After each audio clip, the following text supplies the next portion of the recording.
మీ దగ్గరకు వస్తానండి. ఎస్ రవికుమార్ గారు, గుడ్ మార్నింగ్ అండి. గుడ్ మార్నింగ్ అండి. ఎస్ అండి, ఇప్పుడు అసెంబ్లీ ఏదైతే జరుగుతున్నాయో సెషన్స్ లో పూర్తిగా మొదటి రోజు నుంచి ఇప్పటి వరకు చూస్తున్నారు మీరు కూడా. ఏంటి మీ ఒపీనియన్ ఏంటి? ఇప్పుడు అన్ని వ్యక్తిగత దూషణలకు వెళ్తున్నాయి, ఏంటి ఏమనుకోవచ్చు? బండి సంజయ్ కూడా కమెంట్స్ చేస్తున్నారు రకరకాలుగా, ఏంటి? ముందుగా మీకు ప్రేక్షకులకి ప్యానెల్లో ఉన్న మిత్రులందరికీ కూడా నమస్తే. అమ్మా, మీకు ఈ తెలంగాణ రాష్ట్రము దురదృష్టము, తెలంగాణ ప్రజల దురదృష్టము. గత బీఆర్ఎస్ పాలన, ఇటు కాంగ్రెస్ పాలన రెండు కూడా ఒకేలాగా సాగుతున్నాయి. ఏం తేడా ఉందమ్మా? ఏమీ తేడా లేదు. వాళ్ళు కూడా అప్పులు చేసినారు, వీళ్ళు కూడా అప్పులు చేసినారు. వాళ్ళు అవినీతి చేసినారు, వీళ్ళు అవినీతి చేసినారు. వాళ్ళు బూతులు మాట్లాడినారు, వీళ్ళు బూతులు మాట్లాడినారు. వాళ్ళు కూడా అవినీతి కేసుల నుంచి తప్పించుకోవడానికి రకరకాలుగా ప్రయత్నాలు చేస్తున్నారు. వీళ్ళు కూడా అవినీతి కేసుల్లో తప్పించుకోవడానికి రకరకాల ప్రయత్నాలు చేస్తున్నారు. వీటన్నిటినీ తెలంగాణ ప్రజలు మర్చిపోవాలని చెప్పేసి రకరకాలైనటువంటి కొత్త పేర్లతో కొత్త వ్యవహారాలు పట్టుకొని వస్తున్నారు. ఈ రోజు అసెంబ్లీలో మీరు చూశారు, బీసీ బిల్లుకి మేము స్వాగతిస్తున్నాం. బీసీకి 42% రిజర్వేషన్లు కల్పించాలన్నారు. నేను ఒక బీసీ మోర్చా రాష్ట్ర అధికార ప్రతినిధిగా దాన్ని నేను స్వాగతిస్తున్నా. దానికి చిత్తశుద్ధి ఏంటి? మీ చిత్తశుద్ధి ప్రకారము ఒకవేళ బీసీలకు ఈ స్థానిక సంస్థల్లోనే 42% రిజర్వేషన్ అమలు కావాలి అంటే ఏం చేయాలనే దానిపైన ఆలోచించకుండా ఇప్పుడు స్థానిక సంస్థ ఎలక్షన్లు నిర్వహించాల్సిన సర్పంచులు ఆల్రెడీ ఇప్పటికే గ్రామ పరిపాలనాధికారులపై పాలన మొత్తం గ్రామ పరిపాలనాధికారుల పేర్లు, దాని ఆఫీసర్ల పేర్లు వెళ్ళిపోయినాయి. సర్పంచ్లకు ఎటువంటి అధికారం లేదు. ఎంపీటీసీలు, జడ్పీటీసీలు అందరూ కూడా మాజీలు అయిపోయినారు. ఇంకో 2 రోజులు అయితే కార్పొరేషన్ చైర్మన్లు, కార్పొరేటర్లు కూడా అందరూ కూడా, కౌన్సిలర్ అందరూ కూడా మాజీలు అయిపోతారు. అసలు తెలంగాణలో పాలన సాగుతుందా? గ్రామాల్లో ఉన్నటువంటి పరిస్థితి ఏంటి? గ్రామాల్లో తాగడానికి నీళ్లు ఉండట్లేదు, రైతులకు పొలాల్లో నీళ్లు ఉండట్లేదు.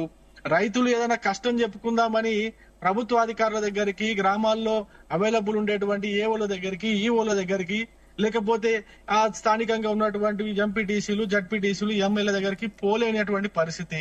అసలు పాలన సాగుతుందా అనే డౌట్. పంట పొలాలు ఎండిపోతున్నాయి, ఇల్లు కూలిపోతున్నాయి. ఇంత జరుగుతుంటే ఈ మూడంచెల వ్యవస్థలో అసలు ఏం చేయాలనేది కొంచెం కూడా డిస్కషన్ లేకుండా పోతుంది.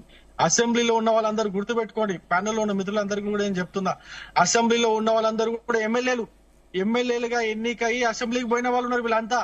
వీళ్ళు స్థానిక సంస్థల గురించి వీళ్ళకి పట్టింపు ఉండదు.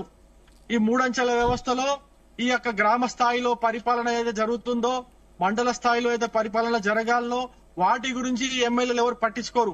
మనం పట్టించుకోవాలా, మనం మాట్లాడాలా.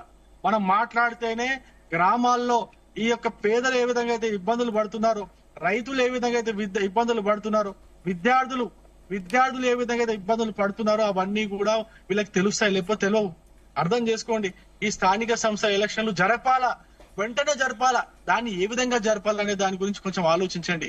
నేను ఒకటే చెప్తున్నా, ఈ ఎమ్మెల్యేలు, కాంగ్రెస్ ఎమ్మెల్యేలు కావచ్చు, బీఆర్ఎస్ ఎమ్మెల్యేలు కావచ్చు, వీళ్ళంతా కూడా మభ్యపెట్టే పరిస్థితి. వీళ్ళిద్దరు కలిపి ఏం చేస్తారు? నాటకాలు చేస్తున్నారు. తెలంగాణలో పాలన సాగట్లేదు, మభ్యపెట్టేస్తున్నారండి. కేటీఆర్ కూడా ఏం మాట్లాడుతున్నారు? కేటీఆర్ పాలన పైన ఏ విధంగా అయితే కాంగ్రెస్ వెనకబాటు దాని గురించి మాట్లాడాలి. గోడలు దూకేది అవన్నీ ఎందుకండి? ఈ తెలంగాణలో తిట్ల పురాణాలు స్టార్ట్ చేసింది మీ నాన్న కాదా? మీ కేసీఆర్ గారు కాదా? బూతుల బాపు గారు కాదా? ఆయన కదా స్టార్ట్ చేసింది. దాన్ని వారసత్వంగా తీసుకొని, ఆ బూతు పురాణాన్ని, బూతు మాటల్ని వారసత్వంగా తీసుకొని సక్సెస్ఫుల్ గా కొనసాగిస్తున్నటువంటి ముఖ్యమంత్రి రేవంత్ రెడ్డి గారు కాదా? అసెంబ్లీలో కూడా స్టార్ట్ చేసింది కదా, అసెంబ్లీలో కూడా బూతులు మాట్లాడడం స్టార్ట్ చేసింది కదా. అంటే ప్రజలు మీ బూతులు వినుకుంటా కడుపు నింపుకోవాలా? ప్రజలు మీరు మభ్యపెట్టే మాటలు చెప్పుకుంటే కడుపు నింపుకోవాలా? ప్రజలు మీరు చేసేటువంటి ఈ నాటకాలు, అసెంబ్లీలో మీరు వేస్తున్నటువంటి వేషాలు చూసుకుంటూ కడుపు నింపుకోవాలా? గ్రామాల్లో తిరగండి అంటే గ్రామాల్లో తిరగరు. గ్రామాల్లో ఎటువంటి పరిస్థితులు ఉన్నాయి వాటిని కొంచెం పరిశీలించరు. వాటికి సమాధానాలు చెప్పడంటే చెప్పరు. వాటికి పరిష్కారాలు ఇవ్వండి అంటే ఇవ్వరు. ఏమీ మాట్లాడరు. కేవలం ఒకటే చెప్తాడు ముఖ్యమంత్రి, బూతులు మాట్లాడుకుంటా, అది కూడా బూతులు మాట్లాడుకుంటా 21,000 కోట్ల రూపాయలు మేము రైతు రుణమాఫీ చేసినామంటాడు, రైతు భరోసా చేసినామంటాడు, కూలీలకు కూడా రైతు భరోసా చేసినామంటాడు. ఎక్కడన్నా సరిగా ఇంప్లిమెంట్ అయ్యిందా అనేది నేను ఇప్పటికీ కూడా వీళ్ళని ప్రశ్నిస్తున్నా. ఎందుకు మభ్య పెడుతున్నారు? బీసీ బిల్లు చర్చకు వచ్చింది. తెలంగాణ రాష్ట్రం వచ్చిన తర్వాత తెలంగాణలో బీసీలను అత్యధికంగా మోసం చేసింది, అత్యంత దారుణంగా మోసం చేసింది బీఆర్ఎస్ పార్టీ, ఇప్పుడు కాంగ్రెస్ పార్టీ. ఈ రెండు పార్టీలు చాలా దారుణంగా బీసీలను మోసం చేస్తున్నాయి.